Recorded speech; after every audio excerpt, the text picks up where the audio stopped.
মা সন্তানের কবরের দিকে তাকিয়ে দেখতে পেলেন, আহারে আমি যেই সন্তানকে আদর করে করে কপালের মধ্যে চুমু দিতাম, আমি যেই সন্তানকে আদর করে করে বুকের মধ্যে চুমু দিতাম, গালের মধ্যে চুমু দিতাম, আজ ওই সন্তানকে ওই জাহান্নামের আগুনের সাপগুলো এমন ভাবে ধ্বংসন করবে, এমন ভাবে আঘাত করবে।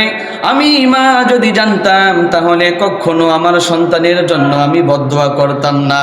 এবার মা ডাক দিয়ে বলতেছেন, ওগো আল্লাহর নবী, আপনি সাক্ষী রাখুন আমার সন্তানের কষ্ট আমি সহ্য করতে পারি না। আপনি সাক্ষী রাখুন আমার সন্তানের যত বেয়াদবি আছে, যত ভুল ত্রুটি আছে আমি মা মাফ করে দিলাম। এই জন্য আল্লাহর নবী বলেন, হুমা জান্নাতুকা ওয়া নারুকা, পিতা মাতা যদি কারো উপর অসন্তুষ্ট হয় তাহলে আল্লাহ রব্বুল আলামিন তার উপর অসন্তুষ্ট হয়। এই জন্য আমাদেরকে পিতা মাতাকে খুশি করতে হবে। পিতা মাতা যদি কারো উপর খুশি হয় তাহলে আল্লাহ রব্বুল আলামিন তার উপর খুশি হয়।